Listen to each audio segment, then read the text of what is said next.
Bonjour à tous, c'est Séverine. Bienvenue sur Trouver la paix et la joie. Alors vendredi, j'étais malade, voilà.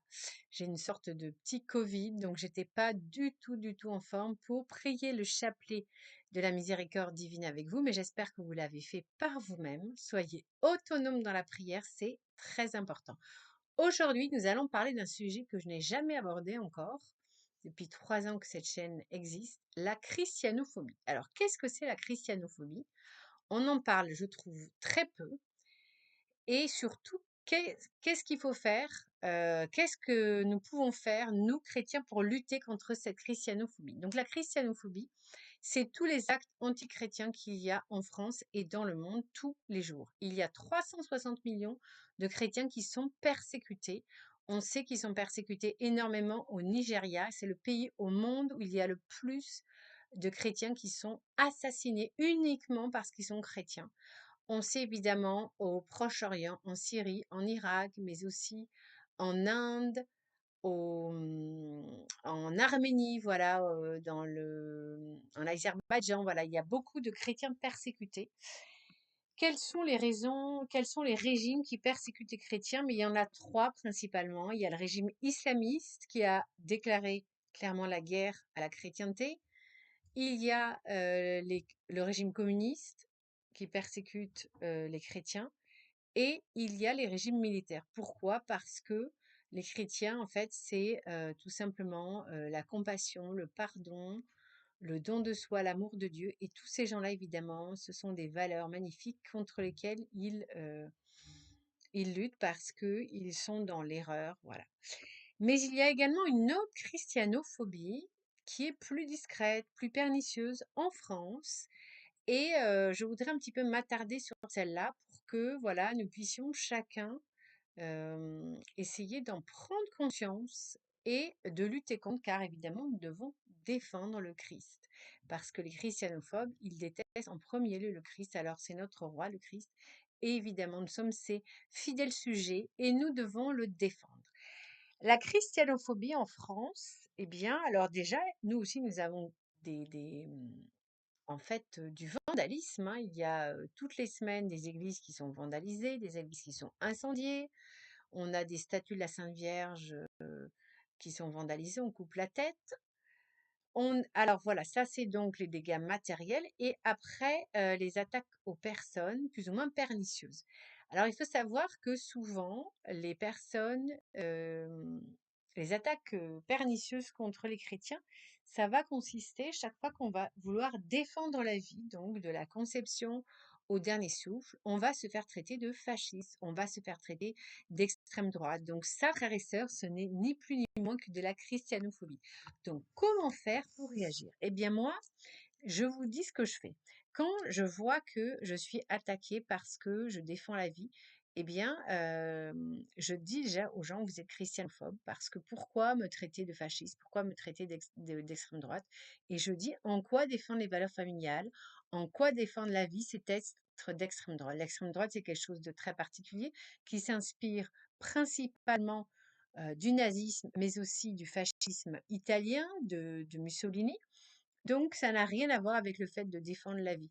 Il y a certains partis qui ont pu, comme le parti du Rassemblement national, instrumentaliser euh, cette défense de la vie à des fins politiques, mais on sait très bien que ces gens-là ne sont pas des vrais chrétiens. Et il ne faut pas se laisser faire. Donc, quand vous, voilà, vous faites traiter de personnes d'extrême droite ou de personnes fascistes, eh ben, vous répliquez en étant, voilà, en proposant en fait une réflexion intellectuelle, parce que il y a vis-à-vis des chrétiens, on va un petit peu confisquer le débat. Et nous, nos valeurs que nous devons défendre, et c'est notre rôle de le faire, nous devons défendre la protection de la vie, de la conception jusqu'au dernier souffle. Et si on ne le fait pas, on commet un péché. Et oui, frères et sœurs, on commet un péché. C'est-à-dire qu'on renie le Christ.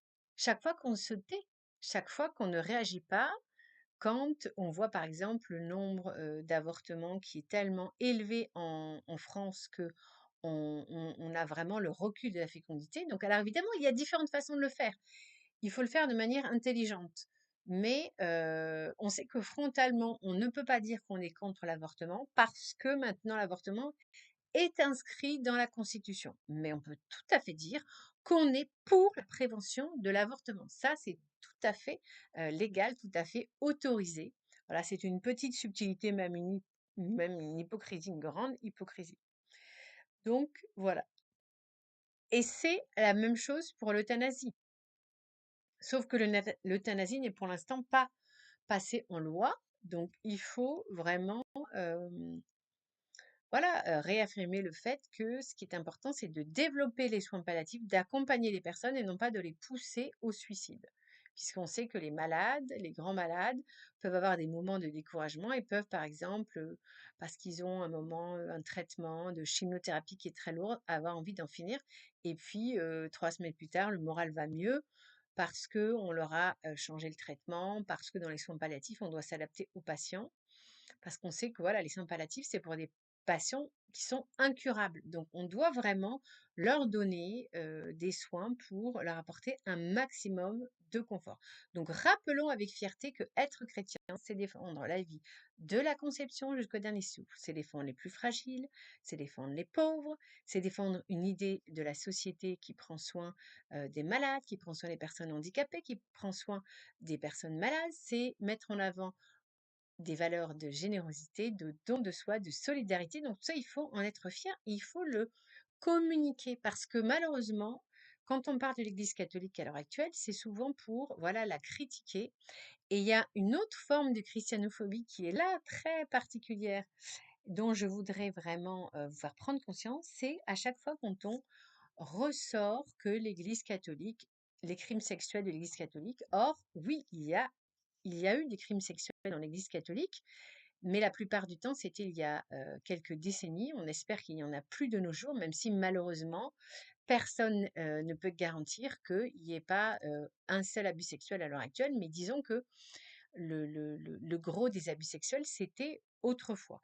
L'Église a fait un travail d'enquête dessus, a demandé à la CIAZ d'enquêter là-dessus. Il y a encore beaucoup de progrès à faire. On est évidemment du côté des victimes. Il faut évidemment que justice soit faite. Il faut prier. Mais on ne peut pas à chaque fois se laisser insulter en disant que l'Église, elle encourage les crimes sexuels. C'est faux. On sait très bien que tout ce qui est pédophilie, viol, etc., agression sexuelle, c'est répandu dans toute la société, pas uniquement dans l'Église. Il y a 3 incestes par classe, donc ça c'est dans les familles.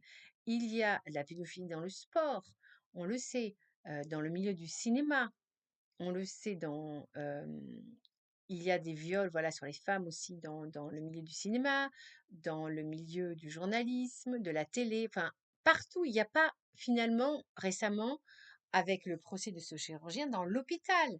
Donc, on voit qu'on est dans une société de culture du viol. Et on ne peut pas laisser l'Église prendre à sa charge tous les crimes sexuels. Elle en a une partie, mais la majorité des crimes sexuels ne sont pas commis dans l'Église, ils sont commis ailleurs. Donc ça aussi, c'est une forme de christianophobie contre laquelle il faut lutter. Donc n'hésitez pas à répliquer.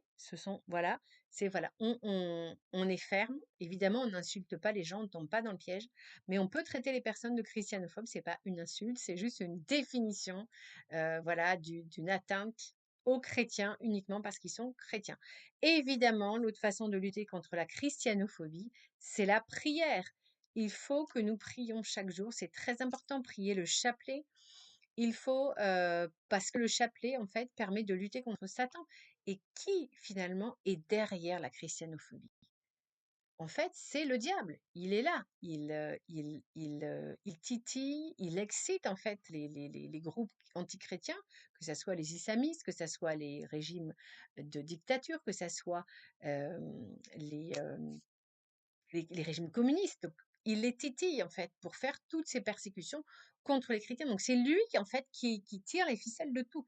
Donc, plus on va prier le chapelet, plus on va contrecarrer l'œuvre du malin. Voilà, donc je rappelle ce que le diable lui-même a dit lors d'un exorcisme avec l'exorciste du Vatican, le père Amorce. Il a dit que chaque fois qu'on priait un Je vous salue Marie, on lui donnait un coup sur la tête. Donc, chers frères et sœurs, ne vous trouvez plus d'excuses. Vous avez le temps de prier un chapelet par jour, c'est 20 minutes. c'est à la portée de tout le monde et on va évidemment, en faisant ça, lutter contre la christianophobie et apporter la paix, l'amour dans le monde. Enfin, pour terminer, je voudrais parler d'un fait divers qui a eu lieu il y a quelques années. C'est donc un médecin qui s'appelait le docteur Gervaise, un médecin militaire qui a été assassiné à Marseille par un homme qui l'a poignardé de manière particulièrement sauvage. Et cet homme a été arrêté et on l'a jugé irresponsable. Vous avez certainement vu sa veuve qui s'exprime beaucoup sur les réseaux sociaux parce qu'elle est très inquiète que comme cet homme est en hôpital psychiatrique, elle a peur qu'il soit relâché parce que malheureusement, les psychiatres souvent sont beaucoup trop indulgents. Alors moi, je voulais vous donner ce que le Saint-Esprit a mis dans mon cœur concernant cette affaire. Je pense que cet homme a effectivement un trouble psychiatrique, donc je fais confiance de ce point de vue-là au médecin.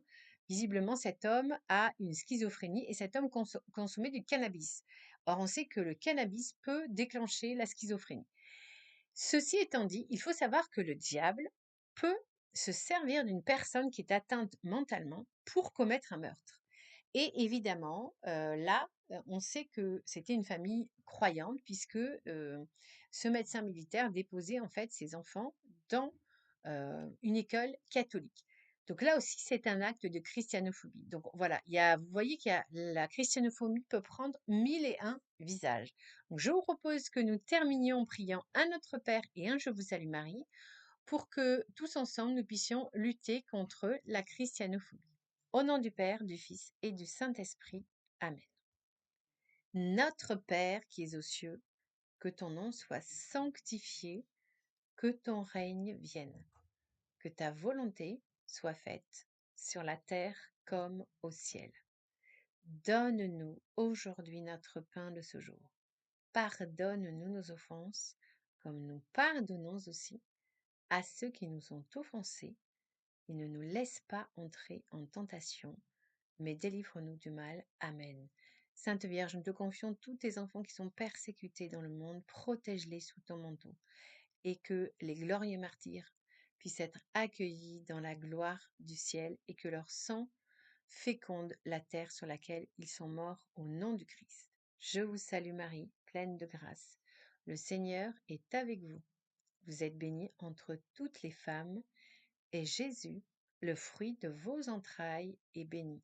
Sainte Marie, Mère de Dieu, priez pour nous, pauvres pécheurs, maintenant et à l'heure de notre mort. Amen. Merci frères et sœurs d'avoir prié avec moi. N'oubliez pas, vous aussi, de prier tous les jours le chapelet pour lutter contre le mal, pour lutter contre la christianophobie. Et vous verrez que ensemble, nous pourrons convertir le monde en un an si tous les chrétiens, tous les catholiques précisément, prient le chapelet tous les jours en un an, selon la prophétie du grand saint Padre Pio. Nous pourrons convertir le monde. J'espère que ce podcast vous aura stimulé pour passer à l'action, pour être plus conscient. Merci de liker, de partager et on se donne rendez-vous mercredi pour un message du ciel. À très bientôt.